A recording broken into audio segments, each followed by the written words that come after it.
soy José Andrés Juárez Varillas, soy estudiante de la Facultad de Medicina de la UAP. Hola, soy Manuel y también soy estudiante de la Facultad de Medicina de la UAP y presentaremos el tema de órgano auditivo. Benemérita Universidad Autónoma de Puebla. Anatomía integral de cabeza, oído.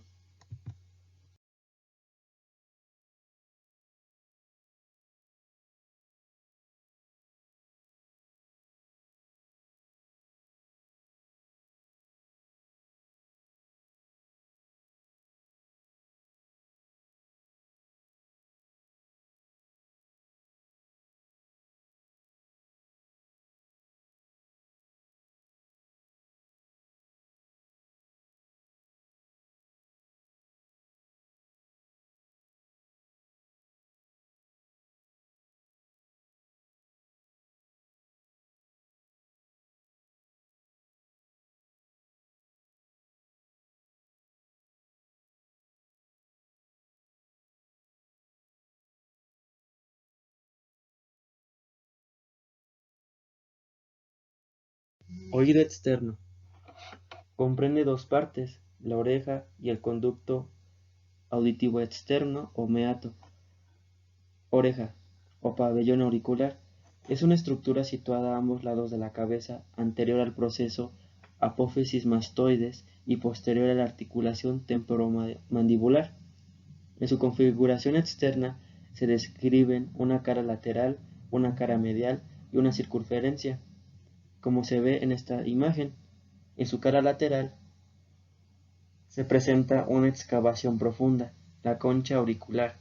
A su alrededor se dispone cuatro salientes: el hélix, pliegue curvilíneo que bordea la oreja y ocupa sus partes anterior, superior y posterior; el antihélix, relieve de dirección ascendente situado entre el hélix y la concha; el trago, eminencia de forma triangular situada en la parte anterior de la concha y separada del hélix por la incisura anterior; el antitrago, situado en la parte posterior inferior de la concha y enfrentado al trago, del cual está separado en su porción inferior por la incisura intertrágica.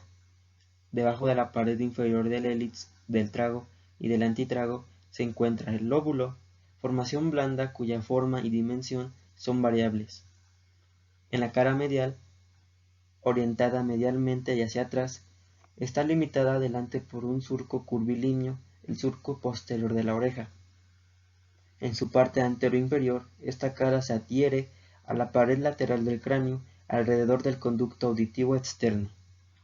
En su circunferencia tiene forma ovalada y reúne las dos caras precedentes, que corresponden al hélix. Constitución anatómica. La oreja comprende el cartílago auricular, los ligamentos y los músculos y un revestimiento cutáneo, iniciando por el cartílago de la oreja, que es una lámina delgada y elástica que ocupa toda su extensión, con excepción del lóbulo. Posee todos los relieves de la oreja hacia adelante, la espina del hélix, que se continúa con la rama del hélix, y hacia atrás con la cola del hélix. En su porción media, el surco transverso del antihélix separa la saliente de la concha de la saliente de la fosa triangular. De ligamentos se distinguen dos: los intrínsecos, una convexidad de la concha auricular que continúa con la del antehélix; ligamentos extrínsecos, uno anterior, que va del proceso cigomático con el trago y espina del hélix; uno posterior, que inicia del proceso mastoides con la concha auricular. Músculos auriculares. Carecen de valor funcional, son rudimentarios y se reconocen los siguientes: músculos extrínsecos, que son los músculos auriculares superior, anterior y posterior; músculos intrínsecos, son los músculos mayor y menor del hélix; músculos del trago, los músculos del antitrago, el músculo transverso de la oreja y el músculo oblicuo de la oreja. Continuamos explicando los vasos. Las arterias provienen de la arteria temporal superficial y de la arteria auricular posterior. La primera de ramas a la cara lateral, mientras que la segunda irriga la cara medial, ramas perforantes y ramas circundantes. Estas reúnen la circulación de ambas caras de la oreja. Venas. Una corriente anterior se dirige a la vena temporal superficial y una corriente posterior drena en la vena yugular externa o en la vena mastoidea. Vasos linfáticos forman una fina red. Los de la cara medial terminan en los nodos mastoideos y en los nodos parotídeos profundos infraauriculares. Los de la cara lateral van a los nodos parotídeos profundos preauriculares y hacia el borde posterior. Los linfáticos del borde de la oreja encuentran los de la cara medial del pabellón. En esta imagen podemos ver todas las arterias que irrigan a la porción exterior de la oreja.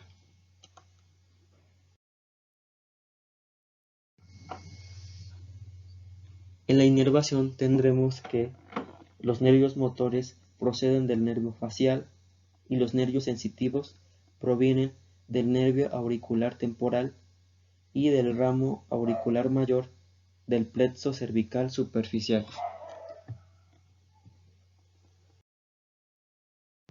Conducto auditivo externo. Prolonga la cavidad de la concha hasta la membrana timpánica. Forma y dirección. Es aplanado en sentido anteroposterior al corte transversal y está formado por una porción ósea y una porción fibrocartilaginosa y un revestimiento cutáneo. En su porción ósea está constituido por la porción timpánica del hueso temporal. Se trata de un anillo óseo unido a la porción escamosa por la fisura tímpano-escamosa y a la porción petrosa de la fisura tímpano-mastoidea, y la porción fibrocartilaginosa es la porción lateral del meato y está formada por dos partes, la porción cartilaginosa y la porción fibrosa. Vasos y nervios. Las arterias provienen de la temporal superficial y de la auricular posterior para la porción lateral del conducto, de la arteria timpánica, rama de la arteria maxilar para la porción profunda. Venas. Drenan en las venas maxilares y en la vena yugular externa. Vasos linfáticos. Terminan en los nodos parotídeos profundos preauriculares y en los cervicales profundos. Y los nervios provienen del nervio auriculotemporal para la parte superficial, del ramo auricular mayor del plexo cervical para la parte posterior, del nervio vago, que da un ramo auricular a la porción ósea del conducto y a la membrana del tímpano, y del nervio facial, que da un ramo sensitivo que inerva la pared posterior, al mismo tiempo que una parte de la oreja. Estos nervios aseguran al conducto auditivo externo una extrema sensibilidad. Oído medio. Cavidad llena de aire excavada del hueso temporal y contiene los huesecillos del hueso temporal, situada entre el conducto o meato auditivo externo y el oído interno. Contiene una cadena de huesecillos del oído. Consta de una parte central, la cavidad timpánica, que se comunica adelante por la faringe con la trompa auditiva. Hacia atrás se comunica con las cavidades mastoideas. Por su parte lateral, en la membrana timpánica, es una membrana circular, delgada y transparente de 1 centímetro de diámetro. Está orientada hacia abajo y lateralmente formando con la horizontal un ángulo de 40 a 45 grados. Se inserta en el surco timpánico, en la porción timpánica del hueso temporal, al cual está unida por un rodete anular fibrocartilaginoso que rodea al surco timpánico, y en su porción ósea completa la pared lateral alrededor de la membrana timpánica, constituyendo el receso epitimpánico y el receso hipotimpánico. En esta imagen podemos ver las características principales del oído medio. Parte medial, laberíntica, separa el oído medio del oído interno. Presenta los siguientes accidentes. Promontorio.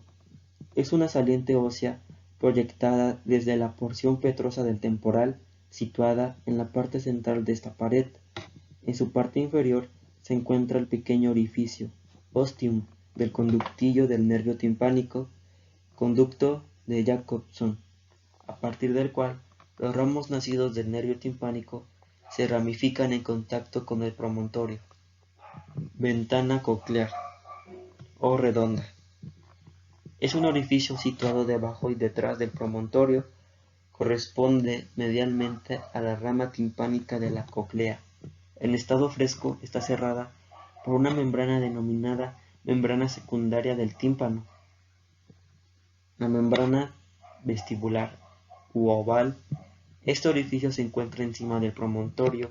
Por esta abertura, la cavidad timpánica se comunica con la cavidad vestibular del oído interno. Del lado de la cavidad timpánica, la base del estribo se apoya en los bordes de esta ventana. Eminencia piramidal. Es una pequeña saliente ósea ubicada detrás de los elementos precedentes y algo lateral a ellos. Su vértice, con extremidad libre, está perforado. Es el orificio de un conducto donde se encuentran el músculo del estribo. Proceso cocleariforme. Esta saliente se halla encima y delante del promontorio. Constituye la prolongación de una saliente donde se aloja el músculo tensor del tímpano, cuyo tendón pasa por el orificio del proceso cocleariforme. Pared posterior y superior. Encima de la ventana vestibular se ve la saliente de la parte anteroposterior del conducto facial y encima de esta última el relieve del conducto semicircular lateral.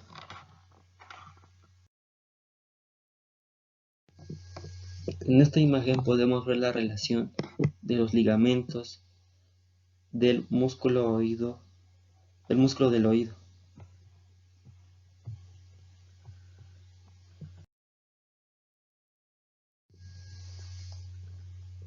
Mientras que en esta imagen podemos ver las relaciones de los nervios.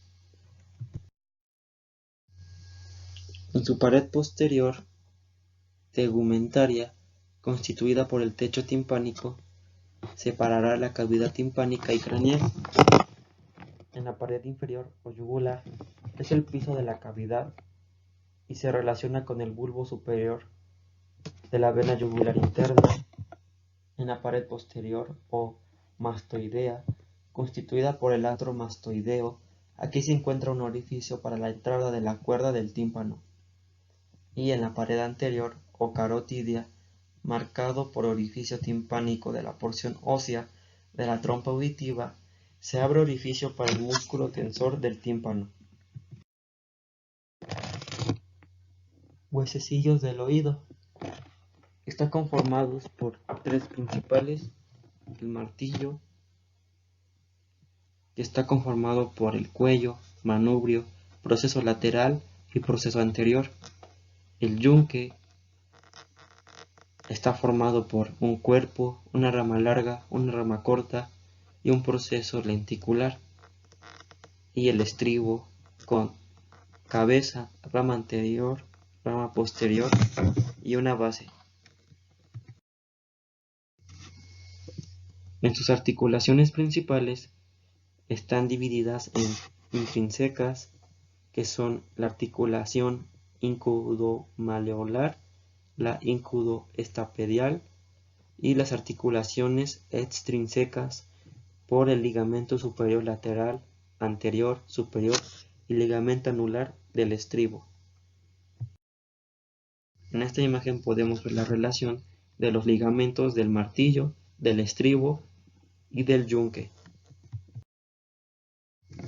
Mientras que los músculos que conformarán a estos tres huesos importantes serán el músculo tensor del tímpano o martillo se inserta delante de la trompa auditiva y termina con un tendón que se fija en el extremo superior del manubrio del martillo, inervado por la rama del nervio mandibular. Músculo estapedio, estribo, se inserta en el fondo del conducto y emerge en la eminencia piramidal, inervado por el nervio facial. Ahora hablaremos de la mucosa y de la vascularización, así como inervación. En la mucosa tendremos que será una fina capa y tapiza las paredes de los huesillos y sus ligamentos. Entre las ramas del estribo se encuentra la membrana obturatriz. Arterias, provenientes de la estilomastoidea timpánica, meningia media, faringea ascendente y carótida interna. Venas, numerosas, salen de la cavidad por los orificios en donde penetran las arterias. Vasos linfáticos, ganglios rudimentarios en la parte superior de la cavidad. Estos terminan en los ganglios parotídeos laterofaringios. Nervios sensitivos y autónomos provenientes del nervio timpánico y caridotimpánicos provenientes del plexo carotídeo interno. Como lo muestra en esta imagen, podemos encontrar toda esta relación de las arterias y nervios. Ahora hablaremos de los anexos mastoideos, que son la entrada al antro mastoideo y se continúa con las endillas mastoideas. Iniciando por la entrada del antro, que será un conducto prismático triangular dirigido hacia atrás. ¿Cuál será su importancia? Su importancia radica en la retención de secreciones mucosas. Antro mastoideo es una cavidad excavada en la apófisis mastoides, comunican la parte delantera de la entrada del antro. Y las endillas mastoideas serán cavidades irregulares en el hueso, se dividen en superiores pequeñas y mediales.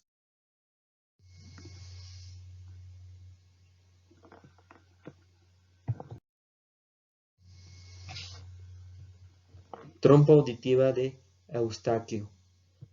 Esta se compone de dos porciones, una posterolateral, ósea, excavada en la parte inferior del hueso temporal, y una anteromedial, fibrocartilaginosa. En promedio mide de 35 a 45 milímetros. ¿Cuáles son sus formas y relaciones? De su cara anterolateral será el músculo tensor del paladar, proceso pterigoides, que estará en un intervalo entre los músculos tensor y velo del paladar. Cara posteromedial, conducto carotídeo, elevador del velo del paladar. Mientras que en el orificio timpánico será ovalado y se ubicará en la parte anterior y superior de la cavidad timpánica. En el borde superior estará dado por el conducto del músculo tensor del tímpano y el orificio faríngeo estará limitado por el pliegue mucoso salpingopalatino rodete y hacia atrás por el receso faríngeo. Su constitución anatómica. En el armazón de la trompa tendremos el cono timpánico que se dirige a la lámina cartilaginosa en el cono faríngeo con la lámina fibrosa. Todo esto formará un aparato muscular aplicado uno contra otro por las paredes de las trompas que estarán relacionadas con los músculos elevadores y tensor del velo del paladar y palatofaríngeo. Mucosa. Se adhiere al armazón osteofibrocartilaginoso, contiene glándulas acinosas, cúmulos linfoides y tonsila tubárica. Mientras que sus nervios y vasos serán arterias, provienen de la faringe inferior, meningia media y conducto pterigoideo. Venas tributarias de los plexos faríngeos, nervios timpánicos y pterigopalatinos, linfáticos, faringe, nodos cervicales profundos y retrofaringeos.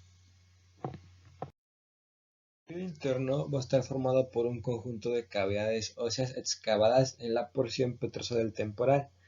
Este a su vez va a estar constituido por un laberinto óseo, en las cuales encontraremos partes como va a ser el vestíbulo, los conductos semicirculares, la cóclea y el conducto auditivo interno. En la imagen podemos apreciar al laberinto óseo así como sus diferentes partes. Abordando cada parte, empezamos con el vestíbulo. El vestíbulo forma parte central del laberinto óseo, tiene forma ovoide y en él encontraremos algunas caras como puede ser la cara inferior o la porción anterior, la porción posterior, la superior, medial y la lateral. En la imagen podemos apreciar la parte señalada como el vestíbulo en un círculo rojo. Marcando la estructura encontraremos a los conductos semicirculares. Los conductos semicirculares son conductos tubulares en forma de herradura que conectan con el vestíbulo. Este tendrá las siguientes partes: un conducto semicircular lateral, uno anterior, un conducto semicircular posterior, un modiolo y un conducto espiral. En la imagen encontramos las diferentes partes, así como sus posiciones. La cóclea tiene forma de cono excavado y está conectada al conducto auditivo interno. Este tendrá porciones como va a ser el modiolo o columela, que forma del eje de la cóclea, y este tiene una forma como de cono alrededor de la cavidad coclear. Aquí también podemos encontrar el conducto coclear, que son numerosos canales y que posee un vértice.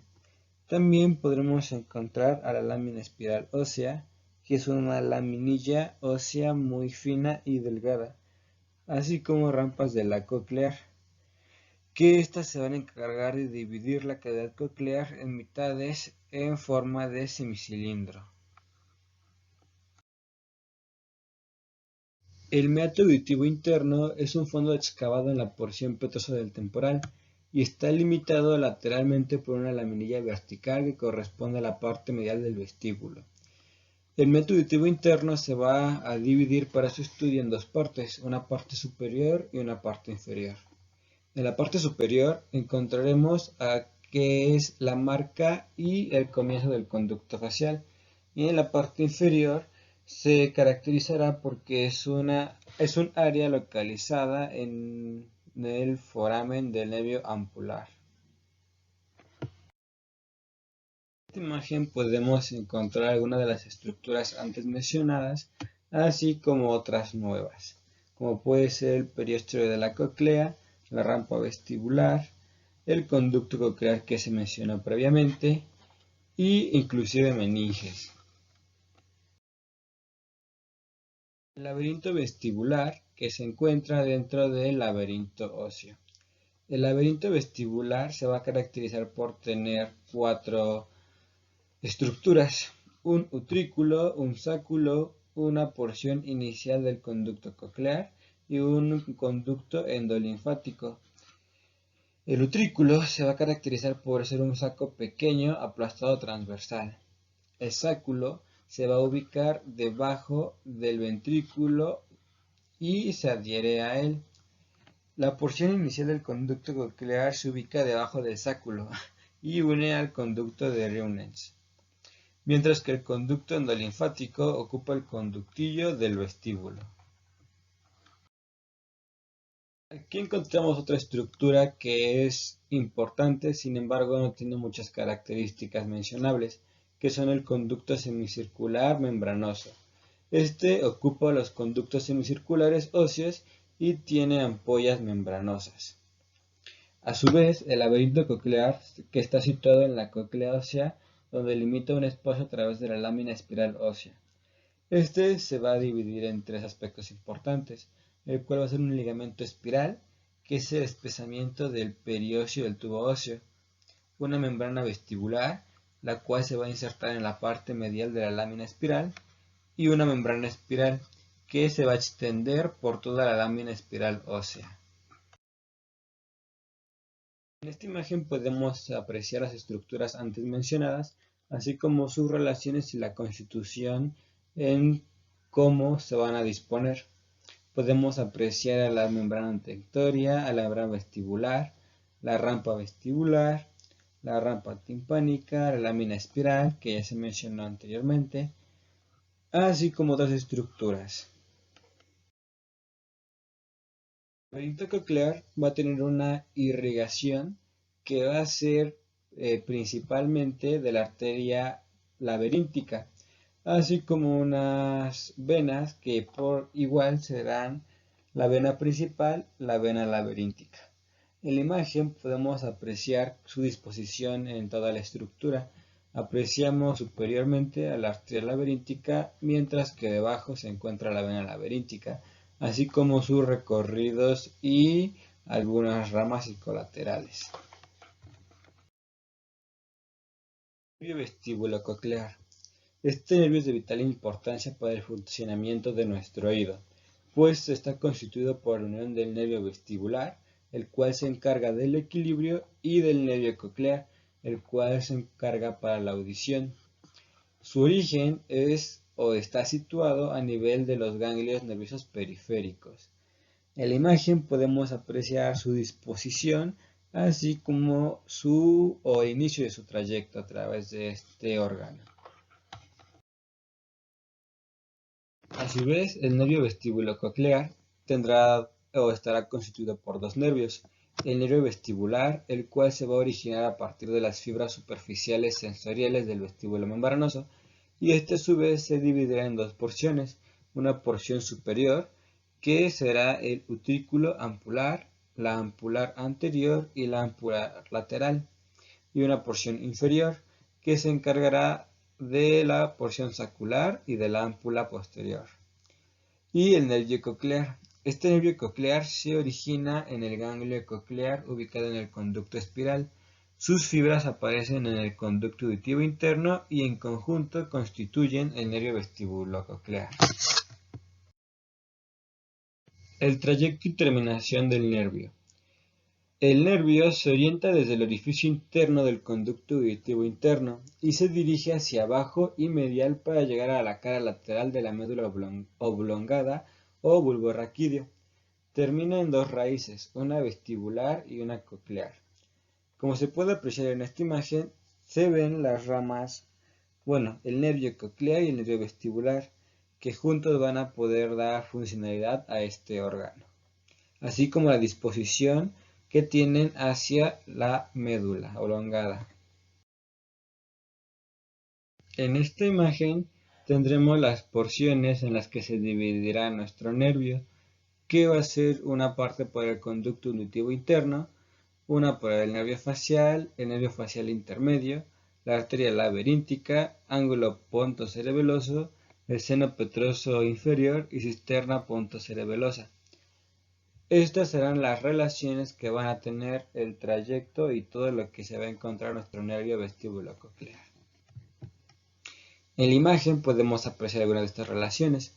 Podemos observar a la arteria cerebelosa superior, a la cerebelosa anteroinferior, al techo del seno cavernoso, al seno cavernoso propiamente dicho, así como la arteria laberíntica, que recordaremos que va a ser la principal arteria de este sistema. Cocleares son las encargadas y están formadas por diversas estructuras responsables de la audición. Para su estudio se puede dividir en 6, que va a ser un órgano espiral, en los cuales va a estar encontrado un órgano receptor, una neurona periférica, donde se localizará el oído interno, un núcleo coclear que va a provenir del núcleo coclear ventral, fibras de los núcleos olivares que constituyen el lemnisco lateral, centros auditivos primarios que reciben las fibras cortas del lemnisco lateral y centros corticales, que son áreas corticales auditivas primarias. En esta imagen podemos encontrar toda la estructura de nuestro sistema, así como sus vías. Podemos apreciar que está el núcleo lenticular, el colículo superior, así como el núcleo vestibular superior, el núcleo vestibular medio y las fibras cruzadas y las fibras directas que darán funcionalidad a este órgano. Vestibulares. Conectan el aparato vestibular con el cerebro y son las vías responsables del equilibrio estático y cinético. Encontraremos tres estructuras aquí. Una neurona periférica, la cual se va a encargar su cuerpo se encuentra en el ganglio vestibular, un centro vestibular de la médula oblongada, y estas están situadas en el piso del cuarto ventrículo en el área vestibular, y conexiones de los núcleos vestibulares. Son las segundas neuronas de la vía vestibular. En esta imagen podemos apreciar las vías vestibulares, así como los núcleos vestibulares, el nervio coclear, los ganglios del vestíbulo, el nervio vestibular y cómo toda esta estructura hace funcional a nuestro sentido o a nuestro órgano auditivo. Bueno, aquí está nuestra bibliografía. Si alguien tiene alguna duda puede consultar los siguientes libros. Sería todo, muchas gracias.